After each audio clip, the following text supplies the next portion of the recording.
On Christmas, I showed up earlier than planned to the party at my in-laws' home. I was stunned when I heard my husband say, "Madison is pregnant, I'm going to be a dad." I slipped out quietly.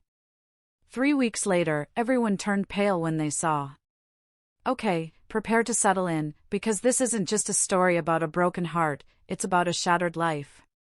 What if I told you that the people you called family, the man you married, spent years meticulously planning to destroy your life and steal everything you owned?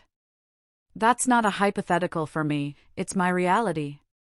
It all came crashing down one Christmas Eve when I walked into my own home, completely unannounced, and found my husband's pregnant ex-girlfriend being celebrated by everyone but me.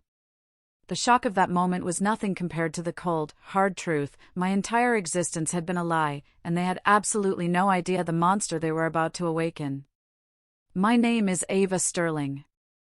I'm 28, a project manager at a high-end fintech company right here in Manhattan. From the outside, my life looked like a picture-perfect dream, a beautiful brownstone, a stable marriage, a fast-track career that had people openly envious. They thought I had it all. But they had no idea, the price I'd paid, the things I'd endured just to get there. They didn't know the betrayal had been festering for years, right under my nose. I just hadn't been able to see it.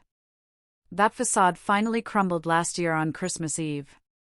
That was the night the blindfold ripped off. To understand that night, you need to rewind with me. I've known Jackson Miller, Jax, since the day I was born. Our parents were inseparable. Weekends, holidays, vacations, birthdays, they did everything together.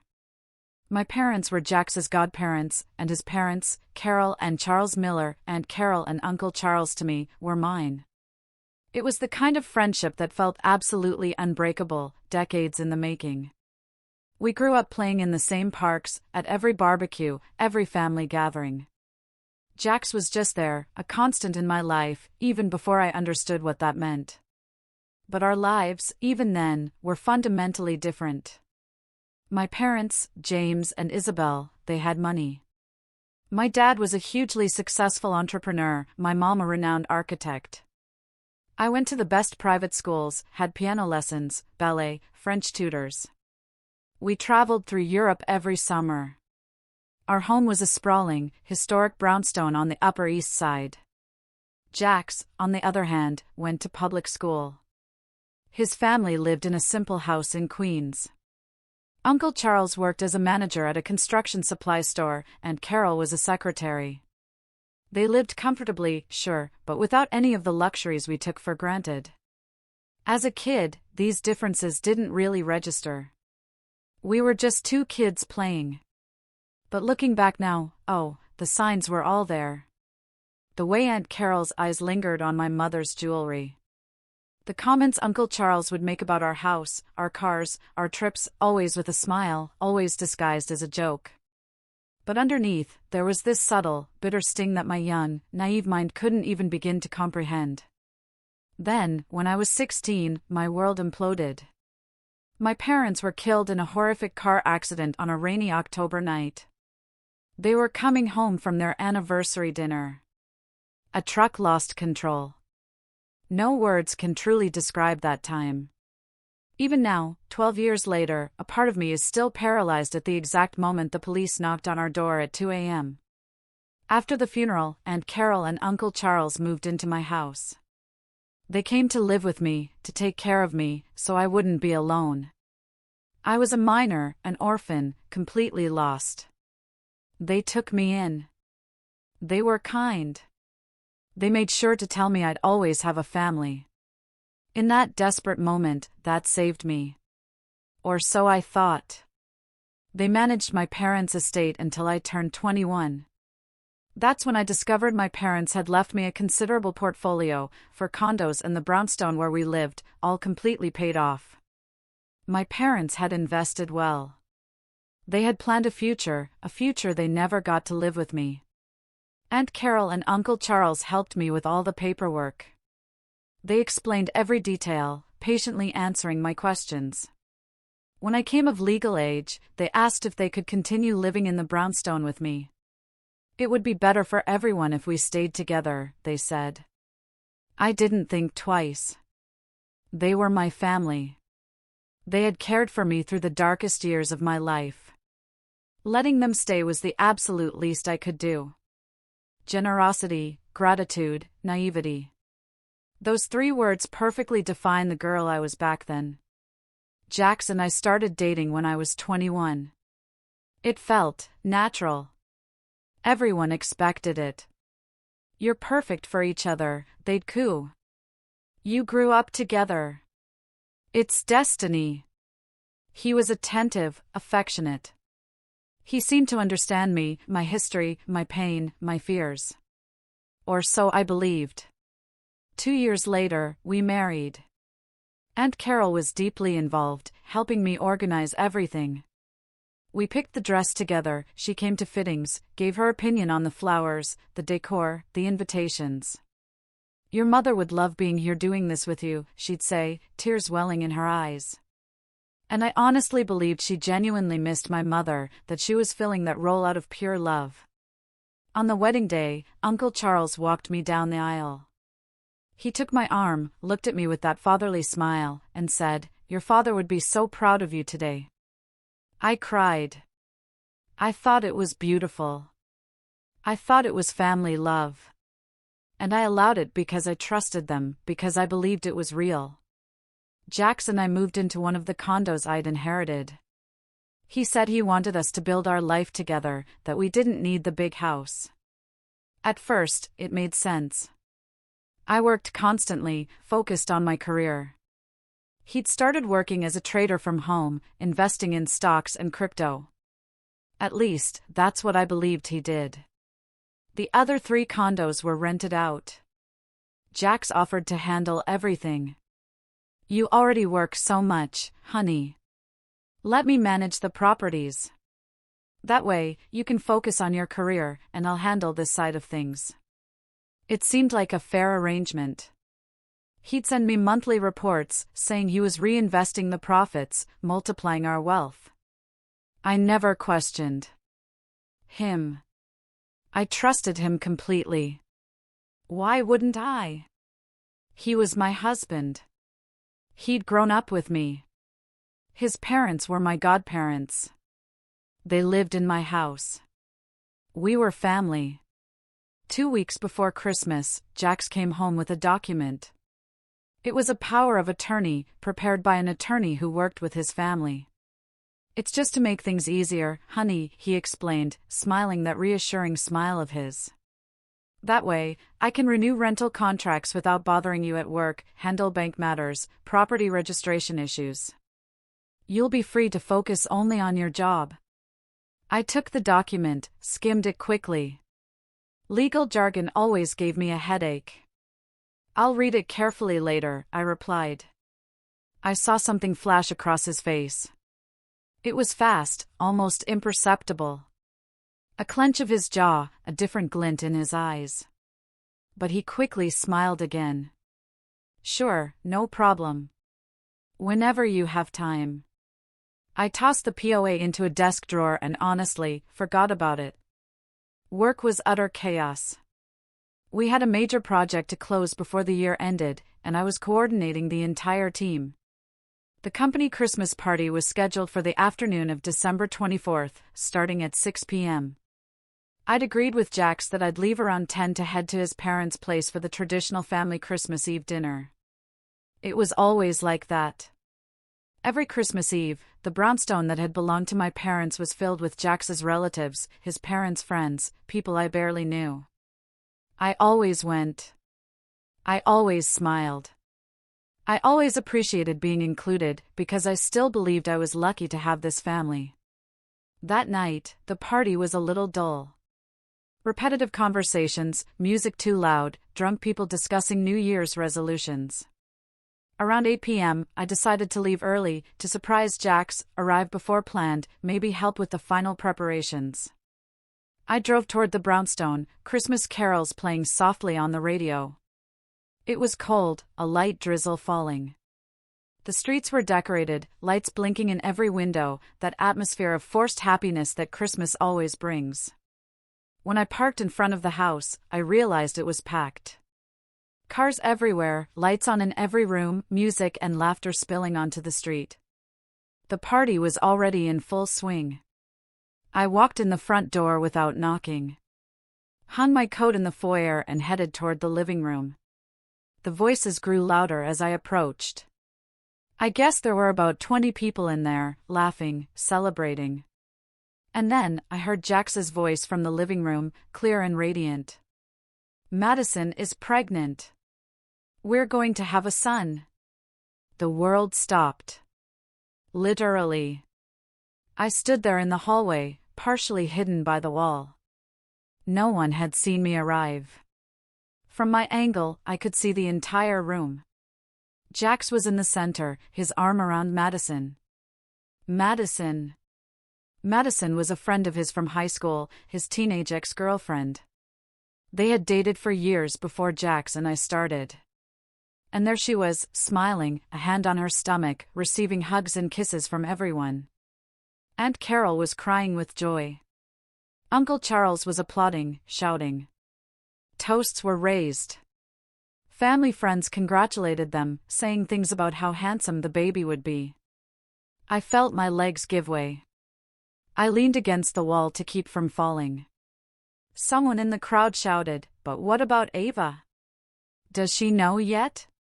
The silence that followed lasted barely 3 seconds, but it felt like an eternity. Jax gave a somewhat forced smile. "Not yet. I need to sort out a few things first, some paperwork. But I'll tell her at the right moment. So, no one here says a word when she arrives, okay?" Everyone laughed. My heart hammered against my ribs. Paperwork. He meant the power of attorney. There was a murmur of understanding in the room. Some people exchanged knowing glances. Aunt Carol nodded as if approving the strategy. Uncle Charles raised his glass to the future, and everyone toasted. In that moment, everything began to make sense. The way they reacted, those looks, that charged silence. Everyone there knew something I didn't. There was a secret, a conspiracy, and that power of attorney was the final piece of the plan. My stomach churned. It wasn't possible. I had to be hearing things. But then Aunt Carol, my godmother, said loud and clear, "Finally, my son, after so many years, we are going to reclaim what is rightfully ours." And then I understood everything. Every smile, every gesture of affection, every word of comfort, it had all been a lie. A vast, elaborate lie spanning years. It wasn't love. It never was. It was a scam. I turned around, grabbed my coat, and slipped out of the house in complete silence. As quietly as I had entered. No one saw me. No one noticed. I got into the car, closed the door, and only then did the full reality hit me. I started to cry. Not a melodramatic movie cry, but a silent, painful sob that burned my chest and throat. Tears streamed down my face as I tried to process what I had just witnessed. My marriage was a farce. My husband had a pregnant mistress. Aunt Carol and Uncle Charles, my godparents, were involved in a plot to steal my inheritance. And everyone, absolutely everyone in that room, knew and was complicit. I drove back to the condo on autopilot. I don't remember the road. I don't remember stopping at traffic lights. I only remember crying and driving, crying and driving. When I got home, I wiped my tears, washed my face, and looked in the mirror. I barely recognized the person staring back. I looked smaller, more fragile. My phone vibrated. It was a message from Jax asking where I was. I took a deep breath. I decided to stay at the company party. It's more lively than I thought. He responded, "Okay, have fun. See you in 2 weeks. We're heading to Maui early tomorrow." Of course. The annual trip. Since we married, his family went to visit relatives in Hawaii for Christmas and stayed until the first week of January. They knew New Year's was always chaos at my firm, closing projects, reports, and every year I stayed behind while they went on vacation. I never questioned it. After all, it was their time. I just replied, "Okay, have a good trip." He sent "Merry Christmas. Love you," with a heart emoji. I didn't respond. I locked my phone screen and tossed it onto the sofa. I sat on the living room couch in the dark and let the anger grow, because I realized one thing right then. The crying was over. There was no longer room for pain, sadness, or tears. There was only room for strategy. They thought I was an idiot. That I would always be that orphaned, lost girl. Grateful for a family, trusting eternally, signing any paper, never questioning anything. They were wrong. I had grown up. I became a project manager because I was good at planning, organizing, anticipating problems, and creating solutions. I coordinated teams, managed crises, and made tough decisions every single day. And at that moment, sitting in the darkness of my living room, I made the most important decision of my life. They wanted to play? We would play. But this time, by my rules. I stayed up all night. I didn't sleep. I just sat there, planning. First, I made a mental list of everything I knew. Jax was cheating on me with his ex, Madison. Madison was pregnant. His entire family and friends knew and supported it. The power of attorney was the final piece of a plan to transfer my assets to his family. Crucially, I hadn't signed anything yet. This last point was everything. I still had control of everything. I was still the owner of my properties, my accounts. Jax had no legal power over anything. As long as I didn't sign that document, he couldn't do anything. I spent Christmas planning, thinking through every single detail, every move I would need to make. Mental lists, drafted strategies, anticipated problems. This is how I worked as a project manager, and this is how I was going to handle this too. The next day, December 26th, I would put it all into practice. When the sun rose, I knew exactly what my first step would be. At 9 a.m., I called the lawyer who had handled my parents' affairs. He had always told me that if I ever needed anything, I only had to reach out. "Mr. Harrison, this is Ava Sterling, James and Isabel Sterling's daughter. I urgently need to speak with you." He must have detected something in my voice because he didn't ask questions. He just said, "Come to my office." I showered, dressed, gathered all the property documents I had, the power of attorney Jax had given me, and drove downtown. Mr. Harrison's office was in an old brick building in the financial district. I had walked those stairs since I was a child, always accompanied by my father. It was a place that smelled of old paper and strong coffee. He greeted me with a hug. He was a man in his 70s, with completely white hair and reading glasses hanging around his neck. He had been my father's attorney for over 20 years. "Sit down, Ava.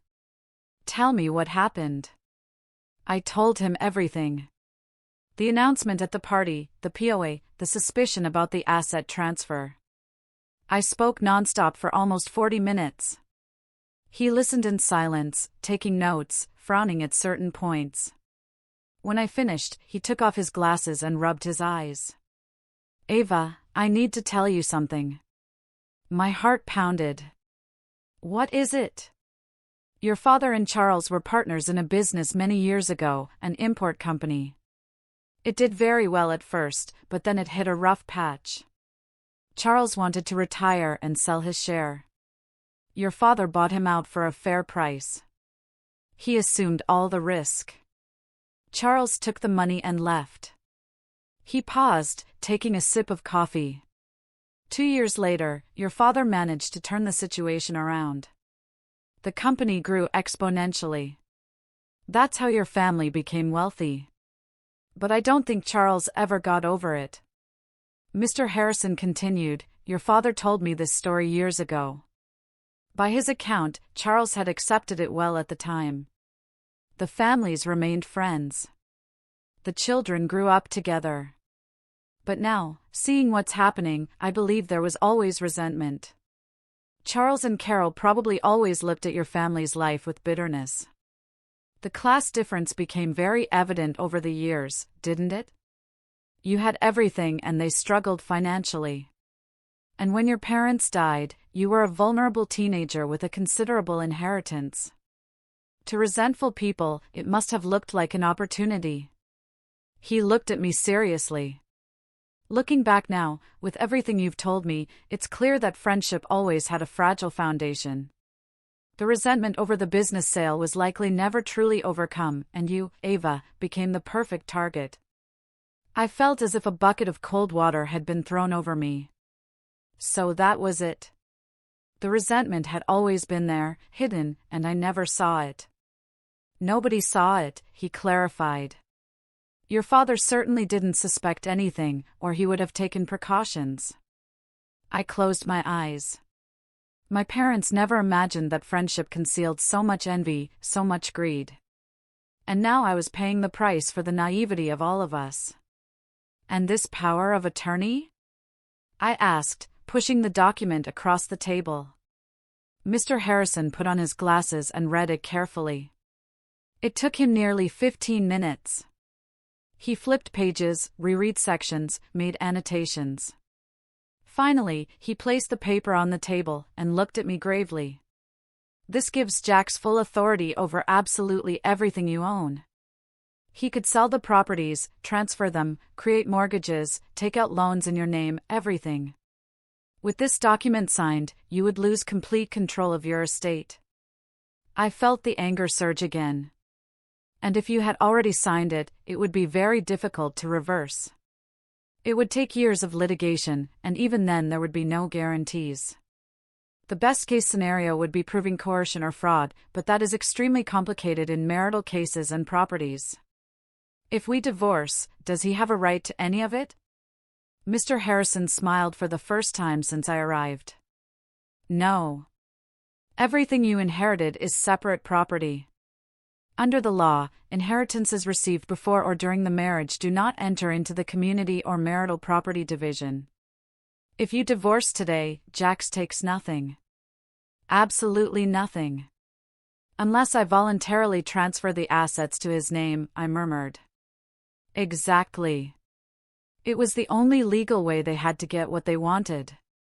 I opened the folder I had brought and placed all the rental contracts on the table. I need you to review this. Jax has managed my properties for years. He says he reinvests the money, but I've never seen real proof. I want to know where that money has been going. Mr. Harrison spent the next 2 hours analyzing every document, every contract, every bank statement I had. He made calls, checked records, cross-referenced information. When he finished, his expression was grim. Ava, I am sorry to tell you this, but the rent money is being deposited into Jax's personal accounts, not joint or business accounts. He has been appropriating all the income from your properties. I took a deep breath. I expected it, but hearing the confirmation still hurt. And there's more, he continued. One of the condos has no proof of rent payment whatsoever. There's a contract, but no record of financial transactions. Someone is living there for free. Madison, I responded. His mistress. Mr. Harrison nodded. Most likely. I was silent for a moment, processing everything. What do I do now? First, do not sign that power of attorney under any circumstances. Second, immediately take back control of your properties. Third, if you really want to get to the bottom of this, we can hire a private investigator and discover where that money has gone. We are hiring a detective, I stated. I want everything documented. I want proof, and I want them out of my life. He smiled a sad smile, but with a flicker of pride. Your father would be very proud of the woman you've become. In the following days, I acted quickly and silently. Following Mr. Harrison's instructions, I hired a trusted real estate management company to take over the administration of my condos. I signed contracts granting specific, limited powers, very different from the general POA Jax wanted, and instructed them to notify all tenants immediately. Starting in January, all rents were to be paid directly to the management company. New contracts would be issued. Tenants had 1 week to sign or eviction proceedings would begin. I also called a security company and had discreet cameras installed throughout the brownstone. Small, almost invisible, strategically placed in the living room, kitchen, office, and patio. All included audio. All connected to an app on my phone. I was going to gather every single piece of evidence against them. Jax returned from his trip on January 6th. I was home when he arrived, surrounded by suitcases. "How was it, honey?" "How was New Year's?" he asked, kissing me on the cheek, acting as if nothing was wrong, as if he hadn't just spent 2 weeks with his pregnant mistress and the family who was conspiring against me. "Quiet. I worked quite a bit. Got ahead on some projects," I lied smoothly. "Did you have time to look at that paperwork?" There it was. The question I knew was coming. I smiled. "Oh, yes. Actually, honey, you don't have to worry about that anymore. I've sorted it all out." I watched his expression change. "What do you mean you sorted it out?" "I hired a property management company to take care of the condos. That way, you can focus entirely on your trading without worrying about the hassle of managing rents, contracts, all that bureaucratic stuff. I thought you'd be pleased. You'll have more time to invest in your work." The silence that followed was deafening. Jax blinked several times, as if processing too much information at once. "But I like taking care of the condos. You don't need to pay someone to do a job I can do myself." I maintained the smile. "I know, honey, but you always say you want to grow as a trader, that you need more time to study the market. Now you have that time. Didn't you like the idea?"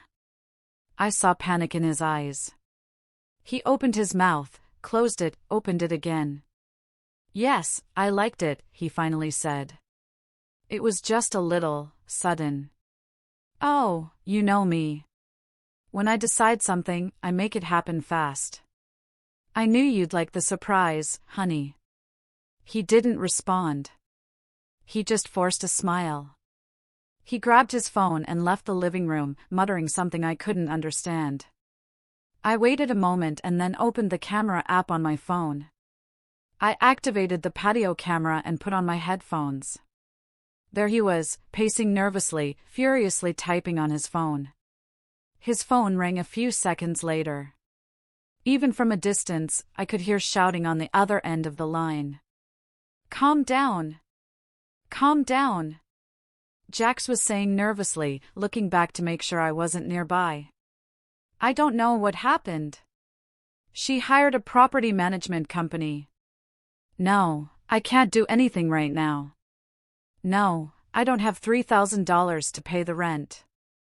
Madison, listen. I won't have any cash flow for a while. I need to figure this out first." He hung up the phone, his rage palpable. I turned off the camera and smiled. His desperation was almost visible. But I wasn't finished yet. That night at dinner, I casually mentioned, "Oh, my boss called me earlier. I have to take a last-minute trip to Japan, an important project. They need someone to go close the contract in person. I'll be gone all week." "When are you leaving?"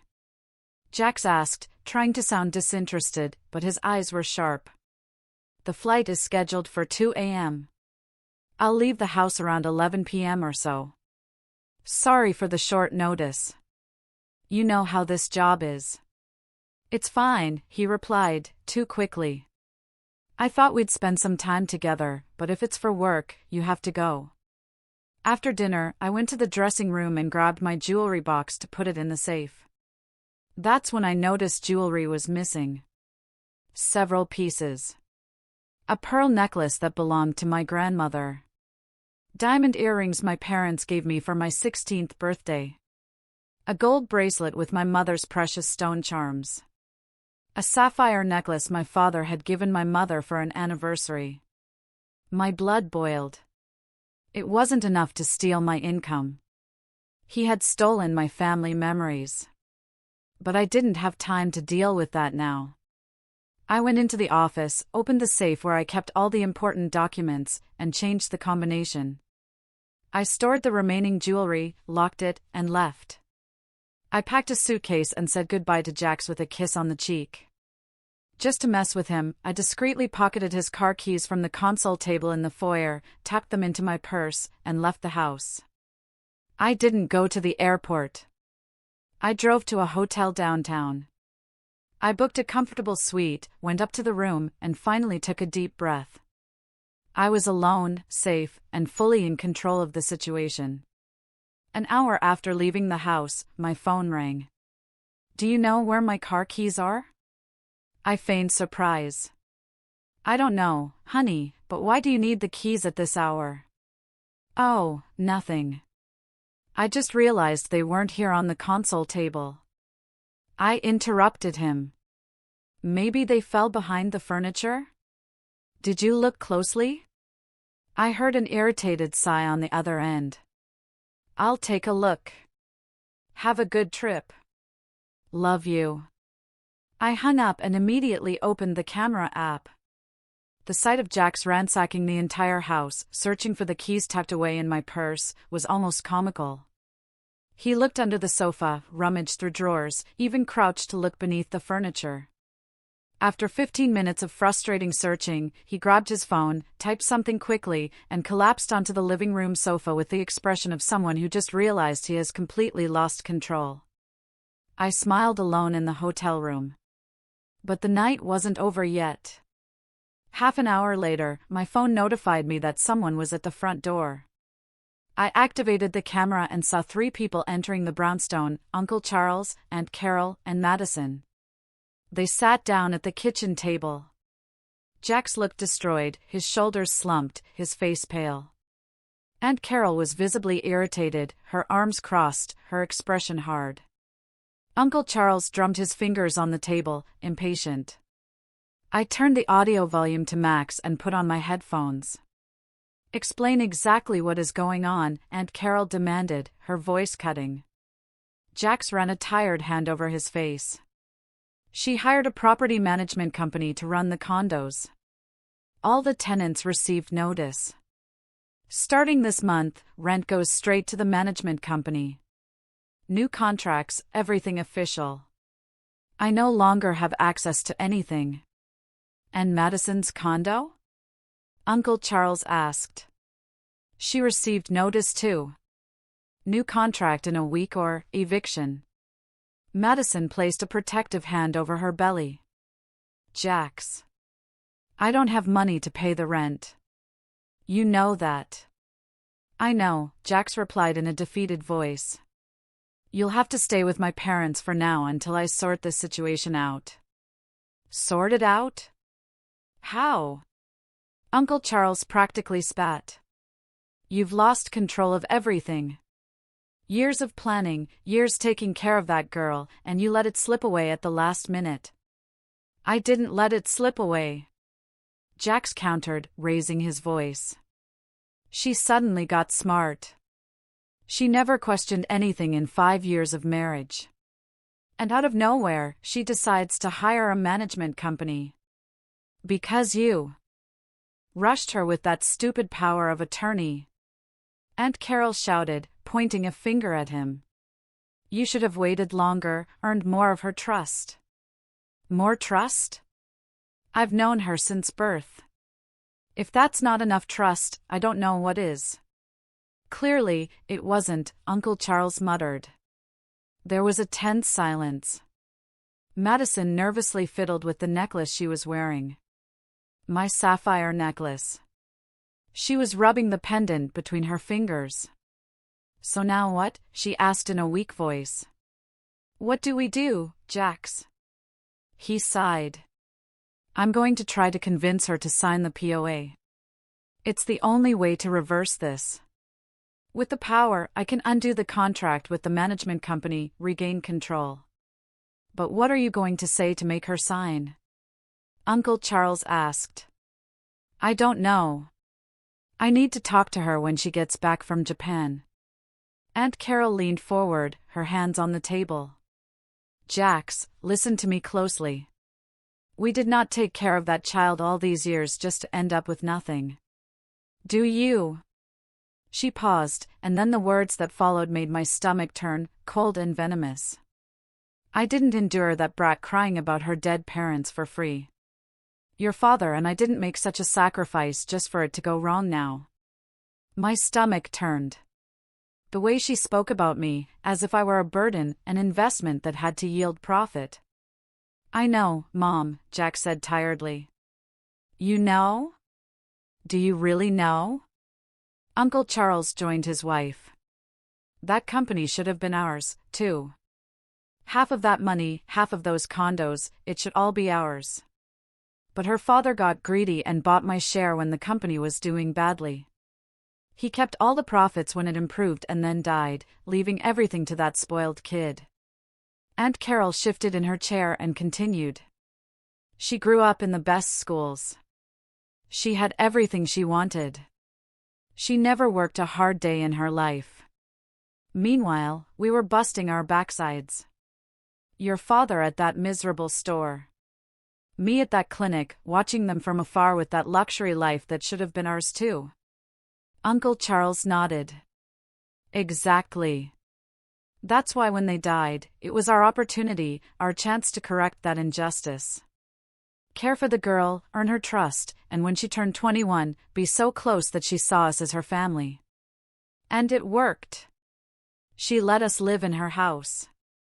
She trusted you to manage the condos. She married you. Everything was perfect until you messed it all up. Aunt Carol finished, looking at Jax with contempt. I didn't mess anything up. Jack slammed the table. The plan was to wait for her to sign the POA, transfer everything to my name, and then file for divorce. Done. Over. Everyone goes their separate way. But she didn't sign it. Not yet, but she will. Jax insisted. How are you so sure? Uncle Charles doubted. Jax hesitated. I think she will. I'll find a way. She trusts me. She trusted you, Aunt Carol corrected. After this property management company stunt, I don't know. She seems suspicious. They fell silent for a few moments. I remained in the hotel room, heart racing, recording every second of that conversation. What about us? Madison asked. You said you don't have the rent money anymore. How are you going to support me? Support the baby? Jax ran his hand through his hair, frustrated. I don't know, Madison. I don't know. The money I had saved was used for the trip, and the rest. I lost gambling. You lost it? Aunt Carol almost screamed. Jax, you promised you would quit. I didn't know I would be cut off from the rents this month. If I had known, I wouldn't have gambled everything. You're an idiotic boy, Uncle Charles said bluntly. A fool. And now, how are we going to pay the bills this month? I'll fix it, Jax insisted. But his voice lacked conviction. Madison started crying.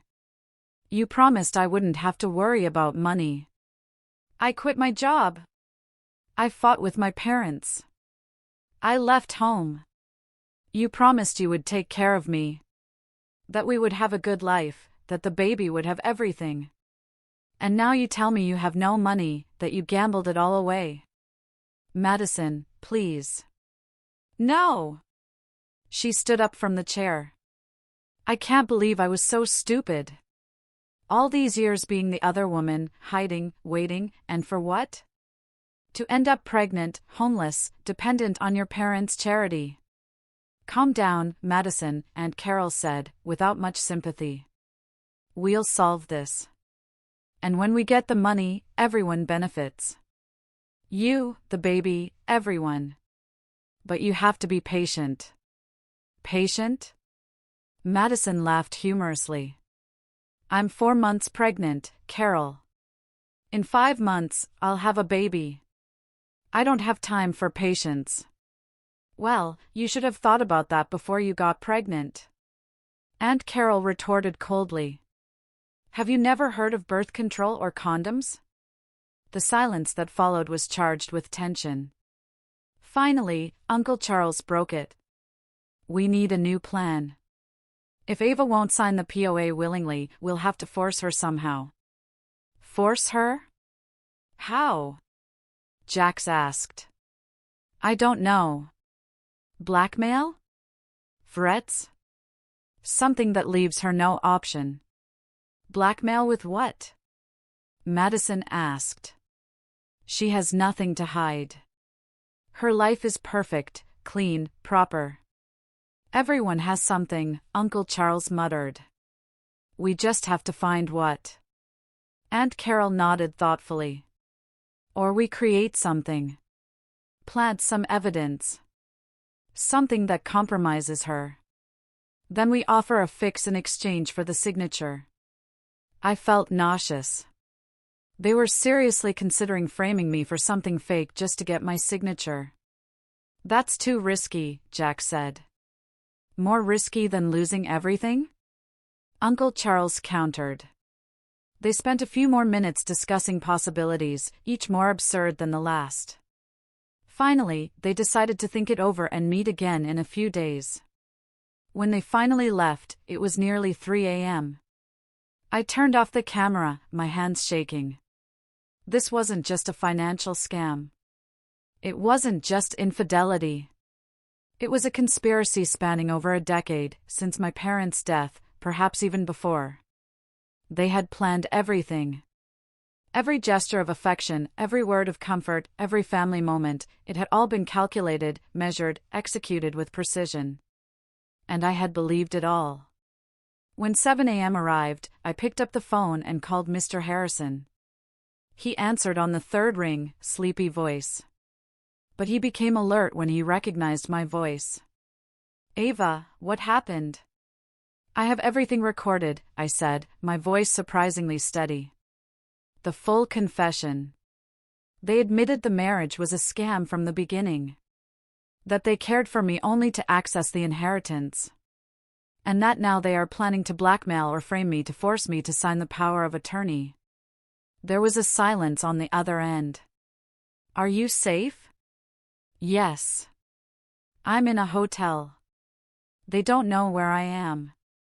Send me the recordings right now and come to my office this afternoon. We are going to end this once and for all.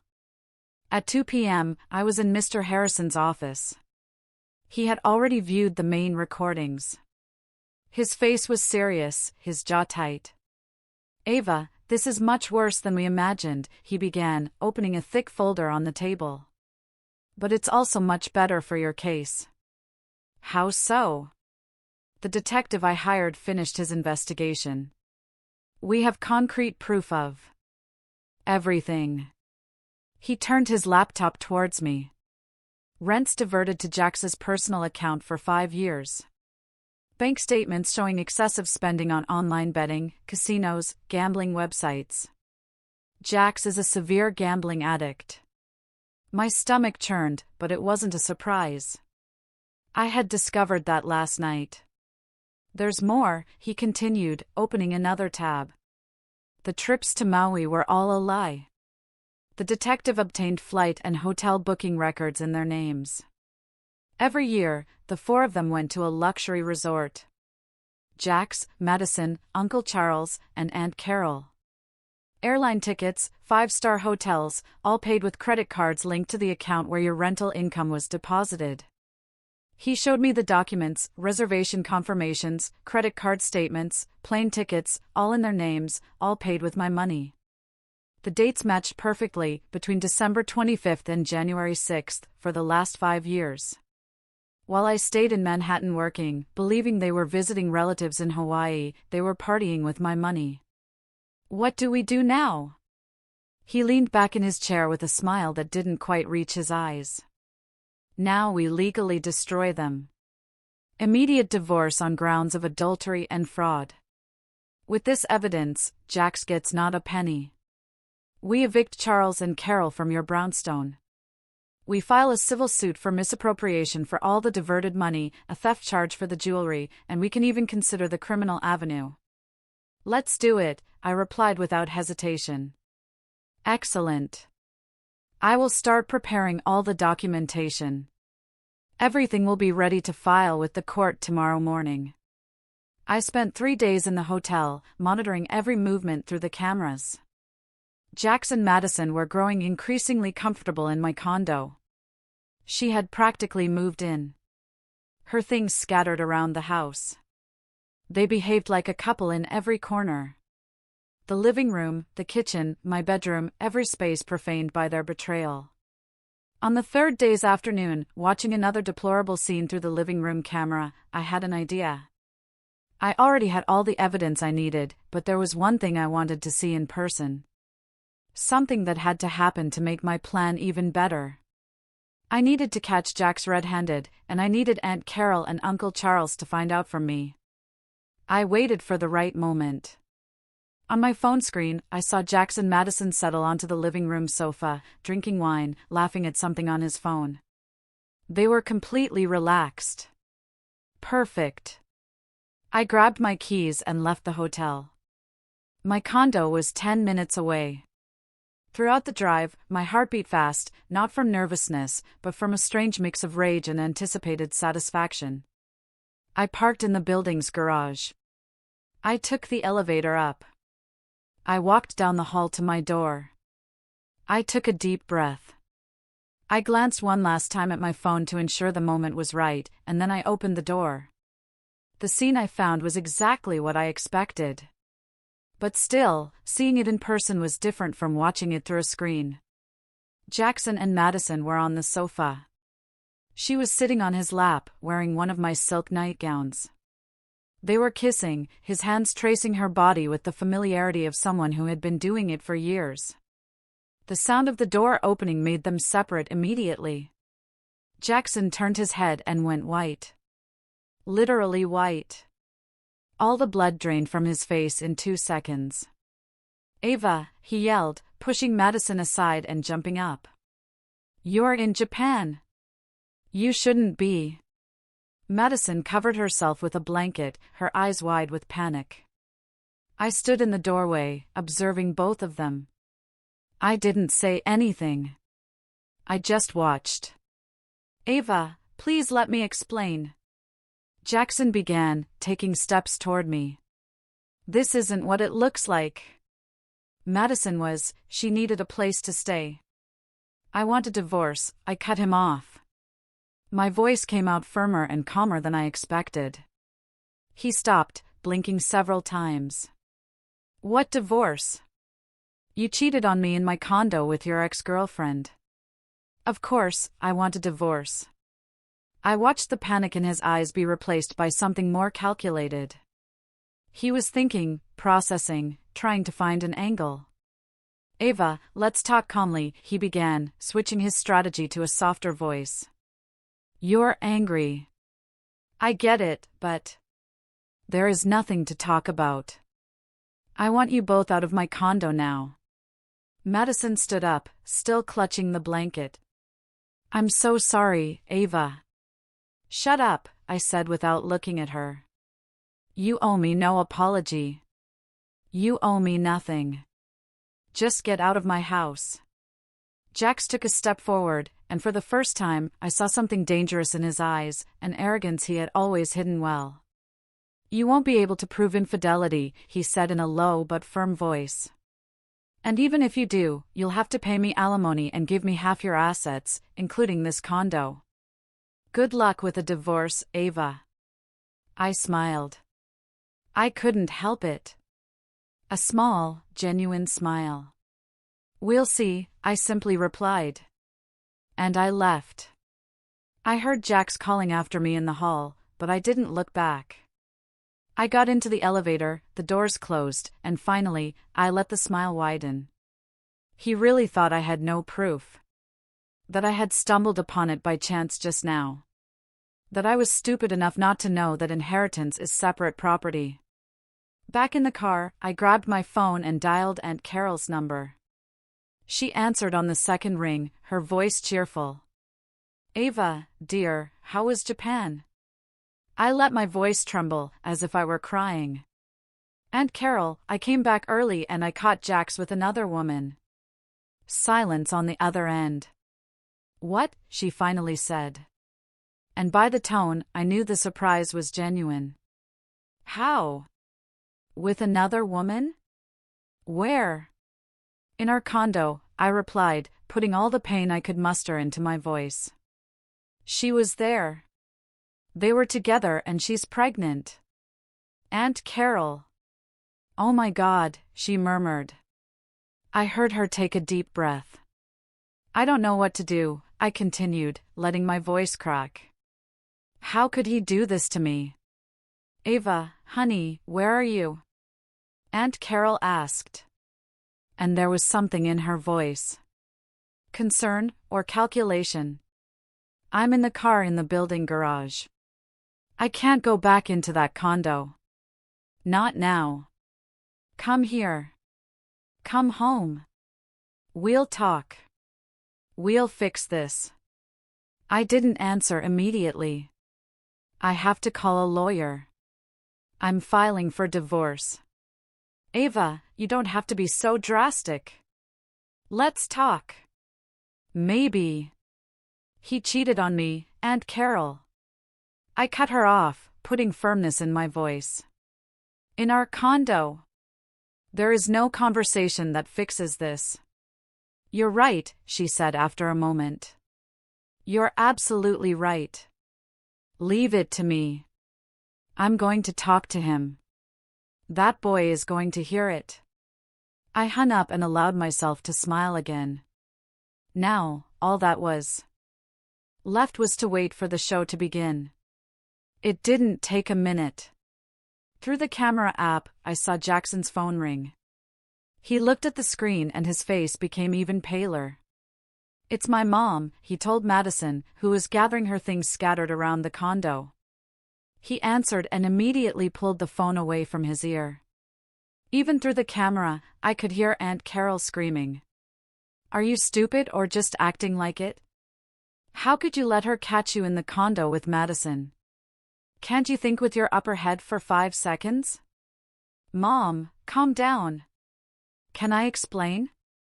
Jackson tried to respond, but she wouldn't let him. "Explain what?" "Years, Jackson. Years of planning, years taking care of that girl, earning her trust, building everything brick by brick, and you mess it all up because you can't keep your pants on?" I had never heard Aunt Carol scream like that. The mask of the polite, kind woman had completely dropped.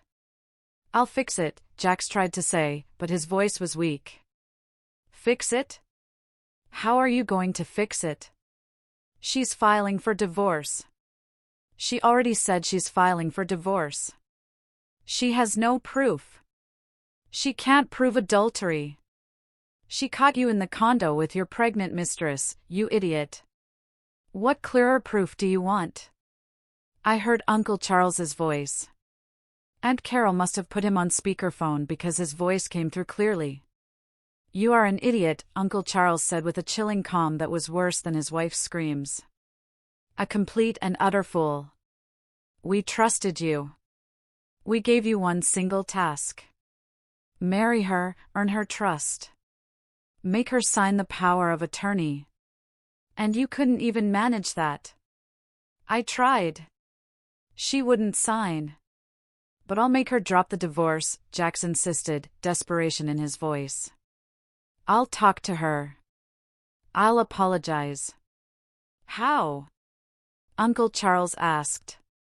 Still with that terrifying calm. "How are you going to make a woman who just caught you cheating drop the divorce? What arguments do you have?" Silence. That's what I thought, Uncle Charles continued. You have nothing. We've lost everything because of you. We haven't lost it yet, Jax argued. But without conviction. She'll still have to give me half the assets in the divorce. Even with adultery, it's divided. Aunt Carol let out a bitter laugh. You really are dumb. Those properties are her inheritance. They don't enter into the split. She's divorcing you. You'll be left with nothing and a pregnant mistress to support on top of it. Congratulations, Jax. You managed to ruin everything. I saw Jax slump heavily onto the sofa, phone still to his ear, his face in his hands. Can you come here? He asked in a weak voice. We need to do something. We need a plan. No, Aunt Carol said flatly. You got yourself into this mess alone. Now get yourself out of it alone. I'm fed up, Jax. Fed up with you. Fed up with this whole situation. And she hung up. Jax sat there staring at the phone for almost 5 minutes. Madison tried to approach, but he pushed her away. You need to leave, he told her coldly. Madison, now. And don't come back. But Jax, I have nowhere to go. That is not my problem now, he shouted, standing up. Go to your parents. Go wherever you want, but get out of here. I watched Madison start crying, hurriedly gathering her things, almost running out of the condo. Jax was left alone in the living room, pacing back and forth, picking up his phone, typing something, deleting it, typing again. He was sending me messages. I saw the notifications pop up on my phone. Ava, please let me explain. It was a mistake, a moment of weakness. I felt lonely. You've been gone a lot. I love you. I've always loved you. Can we fix this, please? I deleted all the messages without responding. I turned off the cameras and leaned back in the car seat. Phase 1 complete. Now, all that was left was to wait for tomorrow. The next morning, I woke up early. I had already asked Mr. Harrison to prepare everything for delivery that day. Promptly at 8 a.m., 2 court officers split up. One went to the brownstone where Uncle Charles and Aunt Carol lived. The other went to my condo where Jax was. I was in Mr. Harrison's office when my phone rang. It was Aunt Carol. I answered. Ava, she screamed. There was panic in her voice now. None of the contained rage from yesterday. Pure panic. What is this? An eviction notice? You're kicking us out? Yes, I replied simply. But why? What have we done? Try to talk this out, Ava, please. You can't do this. We have nowhere to go. We're old. We don't have money for. That is not my problem, I cut her off. Using the exact words Jax had used with Madison the day before. But this is because of what Jax did. We have nothing to do with that. She almost laughed. Nothing to do with it? Seriously? Of course not. We are just as surprised as you are. That idiotic boy. Aunt Carol, I interrupted her, my voice turning cold. I know everything. The trips that weren't to Maui, the diverted rents, the plan you had since my parents' death. I know everything. Absolute silence on the other end. So yes, I continued. You have 30 days to get out of my house, and I suggest you use that time to find a good lawyer because you're going to need one. I hung up before she could respond. 2 minutes later, my phone rang again. Jax, I answered. Ava, is this serious? He asked. And there was something different in his voice. Fear. Divorce, misappropriation, theft. You're suing me? Yes. But why those accusations? You don't have proof of all that, do you? Yes, I do. What proof? How? Security cameras throughout the condo, Jax, with audio installed days ago.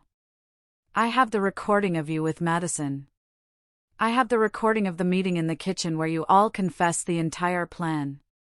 I have documents proving the diversion of money, the fake trips, everything. Silence. You recorded us, he finally managed to say. I recorded you, and I've handed it all over to law enforcement. But that's illegal. You can't record people without their consent. Yes, I can. In my own condo, with my own security cameras, it's perfectly legal. I heard him breathe heavily on the other end. How much do you want? He finally asked. How much do you want to forget everything, to drop the lawsuits? $10,000? $20,000? How much? This time I genuinely laughed. Jax, do you really think I want money? I have money. What I want is justice and my assets back. Your assets were never not yours. No. And the $280,000 you diverted from the rents over 5 years? And my jewelry you stole and gave to your mistress? And the years of lies? I'll give it all back to you with interest. Just drop the lawsuits. No, you have nowhere to sleep. How do you think you're going to give it back to me with interest? Ava, please. This will destroy me. It will destroy my parents. All of us. You should have thought about that before. Are you doing this for revenge because I cheated on you? I already apologized. No, Jax. I'm doing this because you spent over a decade planning a scam against me. Because you exploited my parents' death. You exploited my vulnerability, my trust. Because you are exactly the kind of person who deserves to pay for their crimes. Crimes? I just made bad decisions with our money. It's the risk of the business. You diverted money. You falsified contracts. You stole jewelry. You committed fraud. Those are felonies, Jax. And you will answer for them. I heard him start to cry on the other end. Not that manipulative crying he would probably use if we were face to face. It was a cry of genuine desperation. Please, he begged. I'm going to lose everything. I'll have nothing. Welcome to the club, I replied coldly. You are going to leave me with nothing, too. The difference is that I was smarter and discovered it first. I heard him swallow on the other end. My parents, he began, but his voice failed him. My parents are going to kill me. They're going to kill me for letting this happen. That is not my problem. Don't you understand? His voice became desperate. They're going to blame me for everything. They'll say I messed up their plan, that I was stupid, careless. And weren't you? I cut him off. You were stupid and careless. You let yourself get caught with your mistress. I didn't know you would come back early. I'm not just talking about that day, Jax. I'm also talking about Christmas Eve. When you announced Madison's pregnancy to the entire room. When your parents talked about finally getting the properties they believed they were entitled to. When everyone toasted the future. Absolute silence on the other end. You were there? His voice was a thread. Yes. I also arrived early from the company party. I heard everything. I saw everything. And I left before anyone noticed. But you sent me a message later saying you were at the company party because I needed time, Jax. Time to process. Time to plan. Time to gather evidence. You thought I would be eternally stupid, eternally grateful, eternally blind. And I let you believe it while I prepared. Another silence, longer, heavier.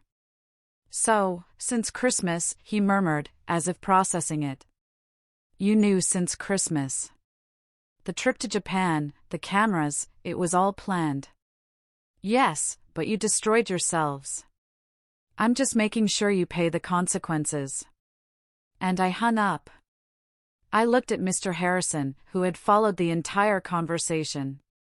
How do you feel? He asked. I thought for a moment. Free? I finally replied. I feel free. He smiled. Your father would be proud. It took 2 months for everything to resolve. The divorce was fast because Jax had no way to fight. With all the evidence, his lawyer practically begged him to sign everything without opposing it. It's the only way out, I heard the guy say in the courthouse hallway. I watched Jax sign the papers.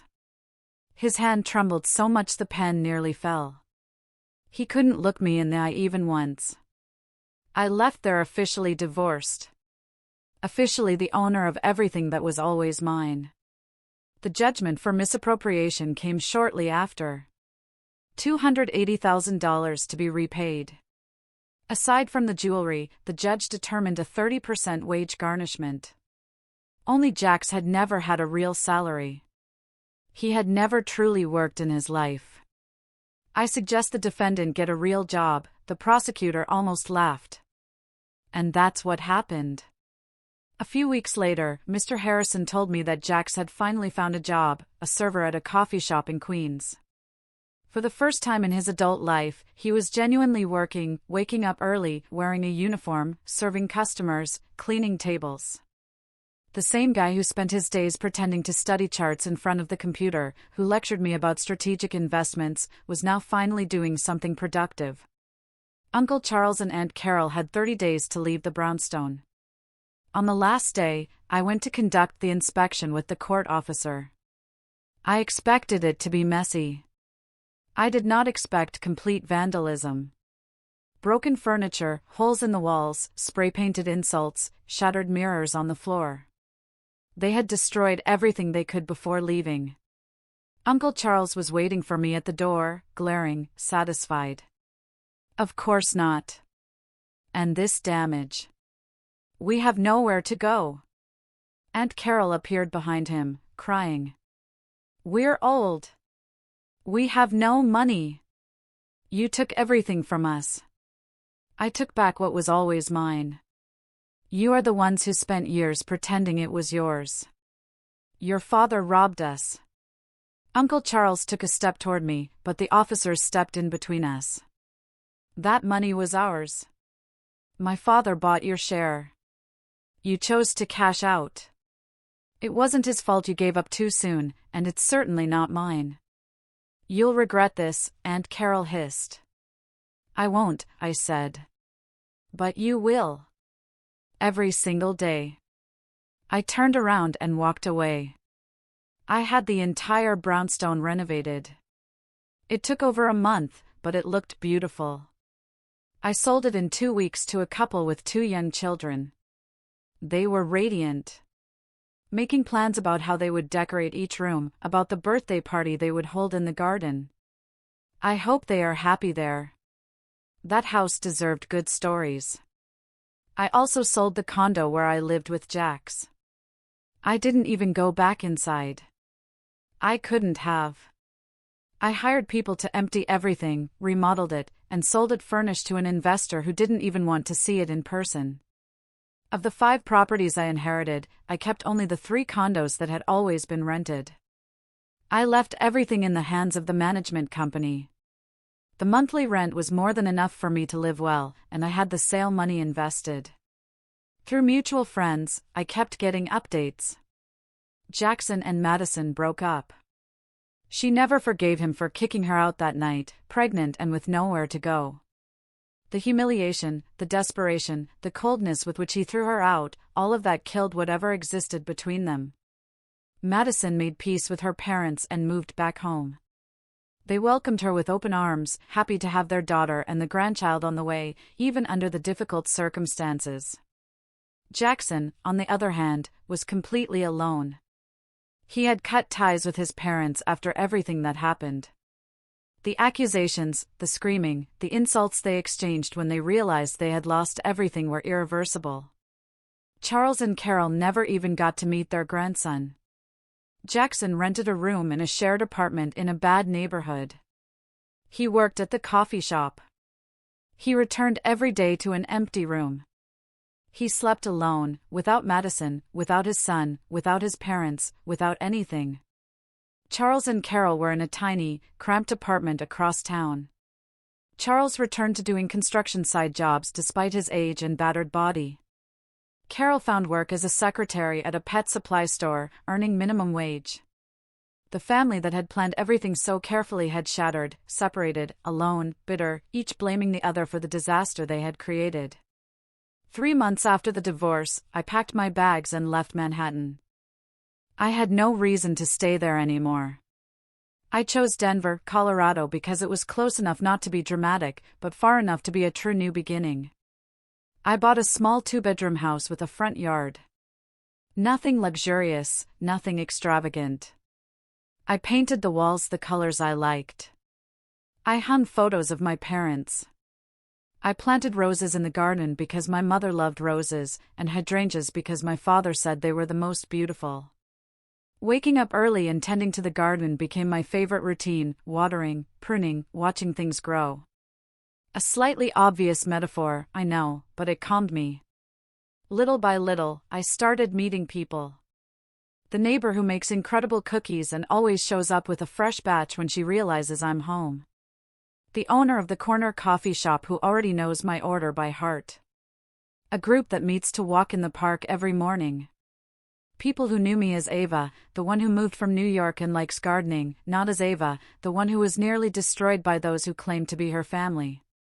It was good to be just myself, without baggage, without explanations. I quit my job in Manhattan. The firm was disappointed. They offered me a raise, a promotion, anything to make me stay. But I needed distance from everything. I continued working as a consultant for them, but remotely now, on specific projects, when and how I wanted. Nothing that consumed me. I traveled quite a bit. France, Italy, Japan, this time for real, experiencing the places, trying the food of each country, taking pictures. Mr. Harrison calls me every month, always the same day, the same time. He tells me silly things about his office, asks how I am. Sometimes he updates me on some legal matter. Jax tried to appeal the wage garnishment again, he told me the other day. The judge denied it. That's the 5th time now. We laugh. He is the closest person I have to family today. And yet there is a part of me that doesn't open up completely to him, that maintains that safe distance. It's been 3 years since that Christmas Eve. I wake up every day in my Denver home.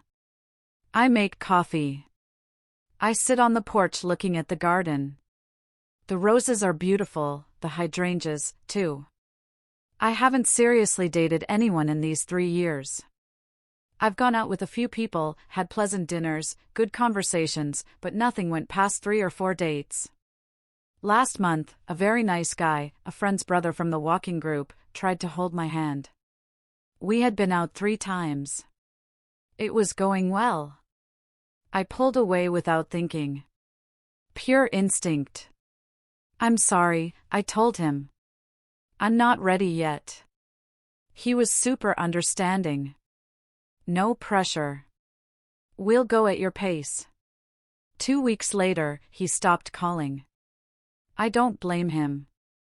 Nobody wants to wait for someone who might never be ready. And you know, maybe I never will be.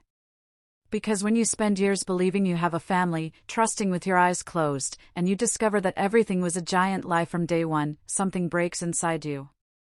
Now I look at everyone slightly sideways, looking for the trick, the lie, the ulterior motive.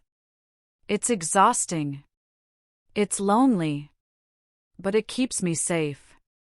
Sometimes I wonder if it's fair to myself, to the people who cross my path, to wear this trauma like armor against everyone. But then I remember. I remember trusting blindly, never doubting, and the price I almost paid. And then I think, okay, maybe it's lonely, but it's safe. And after everything, safety is worth more. What I've learned is that being alone doesn't mean being empty. I fill myself with other things. The books I read on the porch, the trips I take, the garden I plant, the house I decorate to my taste, the friends I have chosen to keep close, even if always at that prudent distance. This morning, having coffee on the porch with a bird singing in the garden tree, I realized something. I am happy.